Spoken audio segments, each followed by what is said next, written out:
नेताजी संघर्ष करो, हम तुम्हारे साथ हैं। नेताजी संघर्ष करो, हम तुम्हारे साथ हैं। डॉक्टर चंद्रपाल सिंह यादव जिंदाबाद, जिंदाबाद, जिंदाबाद। डॉक्टर चंद्रपाल सिंह यादव मोटरसाइकिल जिंदाबाद, जिंदाबाद। डॉक्टर चंद्रपाल सिंह यादव जिंदाबाद, जिंदाबाद, जिंदाबाद।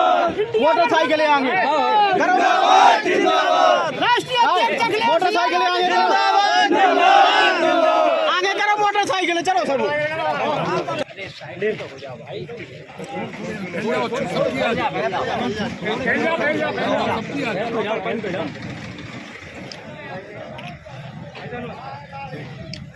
और भाई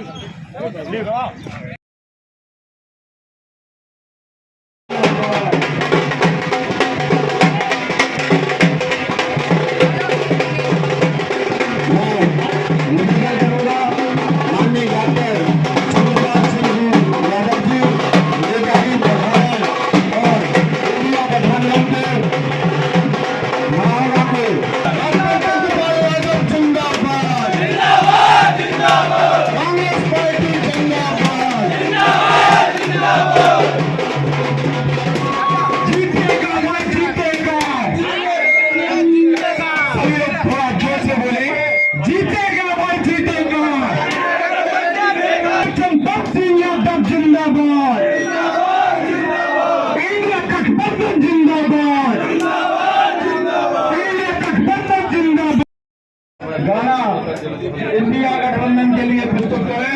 आइए भैया खुदान सिंह यादव जिलाध्यक्ष सांस्कृतिक पुरुष।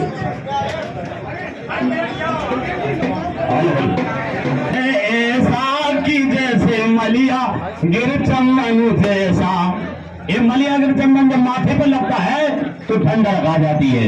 इसलिए हमारे सम्मानीय नेताओं ने ये इंडिया गठबंधन ऐसा नहीं है, इंडिया गठबंधन है ऐसा की मलिया गिर चंदन के जैसा। सब नेताओं ने ठान लिया और हिंदुस्तान ने मान लिया, क्या मान लिया कि आपकी इंडिया बंधन है ऐसा मलिया गिर चंदन के जैसा। इसलिए हमारा कहना है कि सभी हमारे यहाँ जहाँ उपस्थित है, जहाँ तक मेरी आवाज जा रही हो, तो इंडिया गठबंधन को ही सफल बनाएं। और इस जनपद ललितपुर की महिला शक्ति के रूप में विराजमान, रानी अवंतीबाई के रूप में विराजमान ज्योति सिंह लोधी पूर्व जिला अध्यक्ष, उनसे आग्रह करता हूं कि वो आए और अपनी बात रखने की कृपा करें। भाई ज्योति सिंह लोधी। आज इस गठबंधन की मीटिंग में यहाँ पर उपस्थित परम सम्मानीय, परम आदरणीय हम सबके नेताजी, सम्मानीय गौरी सिंह भैया जी, सम्मानीय गदारी दाऊ और सम्मानीय विजय यादव जी, सम्मानीय नेपाल भैया और यहाँ पर उपस्थित सभी अतिथिगण, मढ़ौरा के सभी मेरे बड़े भाई, छोटे भाई, आदरणीय बुजुर्गों, आप सभी का बहुत सम्मान करती हूँ और आप सब लोगों से निवेदन करती हूँ कि इंडिया गठबंधन के प्रत्याशी श्री प्रदीप जैन आदित्य जी को वोट दें और देश को, लोकतंत्र को बचाएं। यहाँ पर सभी लोग ज्यादातर किसान भाई मौजूद हैं। अगर आप सब लोग अपना सम्मान चाहते हैं तो प्रत्याशी को कांग्रेस पर वोट दीजिए, क्योंकि कांग्रेस पार्टी आपकी लड़ाई लड़ रही है। माननीय प्रधानमंत्री जी ने 600 किसानों की दिल्ली में 600 किसान दिल्ली में मारे हैं, लेकिन उन्हें किसानों से कोई लेना देना नहीं है। जब चुनाव आते हैं तो माननीय प्रधानमंत्री जी किसानों की, बेरोजगारों की बात करते हैं और चुनाव चले जाते हैं तो सिर्फ पूंजीपति और व्यापारियों के लिए काम करते हैं। मेरा आप सब लोगों से विनम्र निवेदन है कि आप सब लोग अगर देश के संविधान को बचाना चाहते हैं तो कांग्रेस के प्रत्याशी को वोट दें। जय हिंद, जय भारत, जय समाजवाद। धन्यवाद। और अब इस बुंदेलखंड की शान आदरणीय नेताजी से मैं आग्रह करूंगा कि हम लोगों को मार्गदर्शन देने की कृपा करें। आदरणीय आज मलावरा में इंडिया गठबंधन के प्रत्याशी के चुनाव प्रचार हेतु कार्यालय के उद्घाटन के अवसर पर हम लोगों के बीच में मौजूद हमारी पार्टी के जिले के अध्यक्ष नेपाल सिंह जी, हमारे पूर्व अध्यक्ष श्रीमती ज्योति लोधी जी, हमारे इस क्षेत्र के पूर्व ब्लॉक प्रमुख और समाजवादी पार्टी के वरिष्ठ नेता भाई गौरी सोनी जी, यहाँ पर उपस्थित भाई गिरधारी जी, आधार सिंह जी, गिन्नी राजा जी, बहुत सब लोग उपस्थित हैं।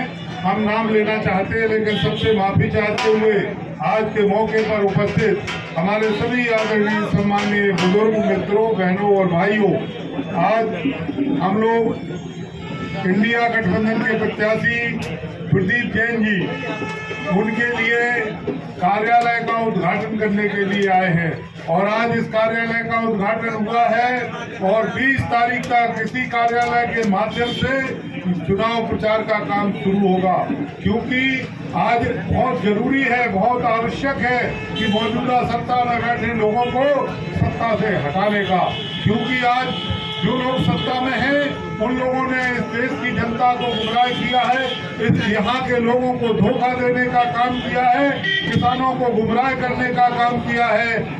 आपको याद होगा 2014 में जो पहली बार चुनाव लड़ा था, उस समय इन लोगों ने आपके बीच में वादा किया कि हम काला धन जो विदेशों में है, बड़े बड़े पूंजीपतियों का, वो पैसा लाएंगे और इतना पैसा है कि सबके खाते में 10-10, 15-15 लाख रुपए आ जाएगा। हम आपसे पूछना चाहते हैं, क्या किसी के खाते में आ गया? किसी को 10 पैसे का भी लाभ नहीं मिल पाया।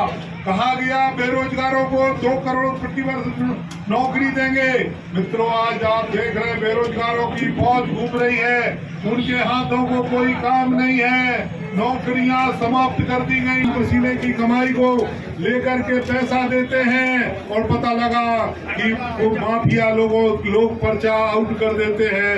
माफिया कौन है? माफिया वही है जो लोग सत्ता से कनेक्शन रखते हैं, सत्ता में बैठे लोगों के आसपास घूमते हैं, उनका पेपर आउट हो जाता है और लाखों लोग, बच्चे जो फार्म भर करके नौकरी पाने की इच्छा रखते हैं, उनका पैसा भी डूब जाता है और उनको नौकरियां भी नहीं मिलती हैं। कहा जाता है हम किसानों को उनकी आमदनी को दुगना कर देंगे।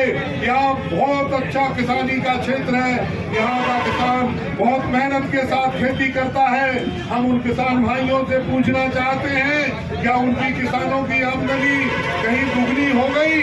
किसी को वो ऐसा मौका लगा कि उसकी आमदनी दुगनी हो गई हो? हम तो बल्कि ये समझते हैं, क्योंकि हम भी किसान हैं, कि किसान की लागत बढ़ गई, खाद बीज के दाम बढ़ गए, सिंचाई के पैसे बढ़ गए, सब तरफ से पैसे बढ़ गए और जो उत्पादन है उसका उत्पादन की कीमत बाजार में लाभकारी नहीं मिल पा रही है। किसान आज भी घाटे में व्यापार कर रहा है, किसान आज भी जो है जो लागत भी नहीं निकाल पा रहा है, तो गुमराह किया जा रहा है कि हम उनकी आमदनी को दुगनी कर देंगे।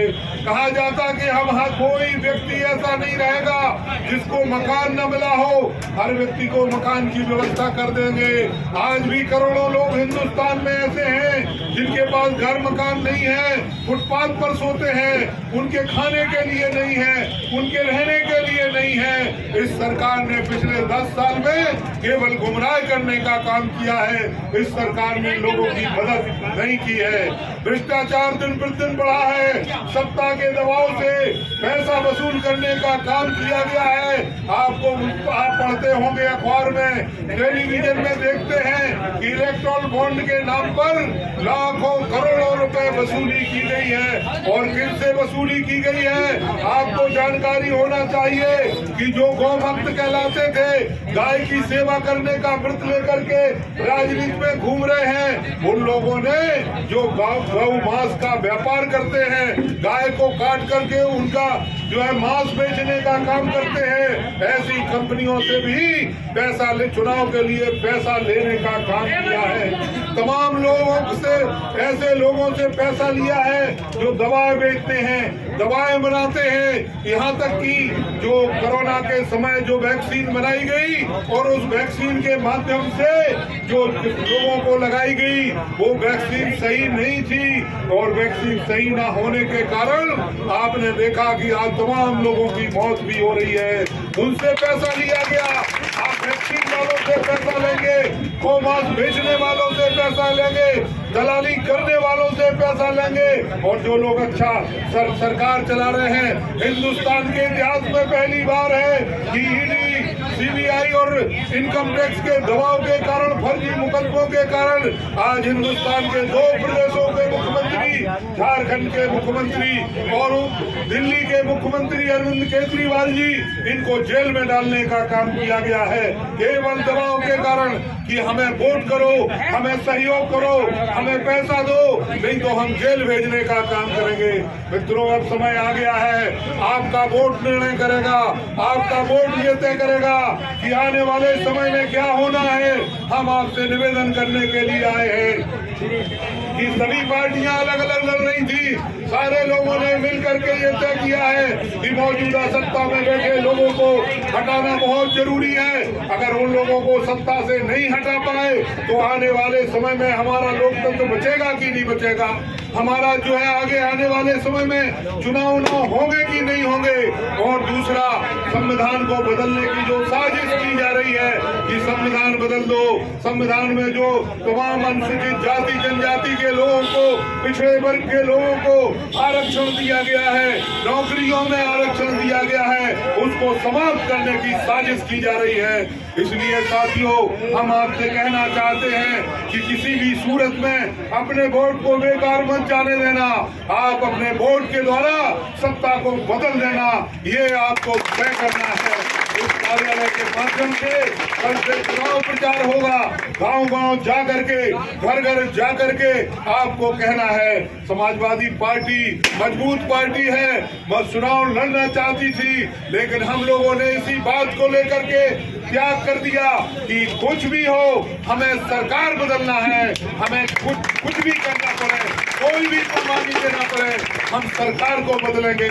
और हम लोगों ने बीड़ा उठाया है कि हम कांग्रेस पार्टी के प्रत्याशी प्रदीप जैन जी को भारी बहुमत से जिताने का काम करेंगे। इसलिए हम आप सब लोगों से ये निवेदन करना चाहते हैं कि आप सब लोग एकजुट होकर के तैयार हो जाइए, घर घर जाइए, गांव-गांव जाइए, एक एक मतदाता से मिलिए और वो 20 तारीख को अपने वोट का प्रयोग करिए और भारी बहुमत से प्रदीप जैन को जिताइए।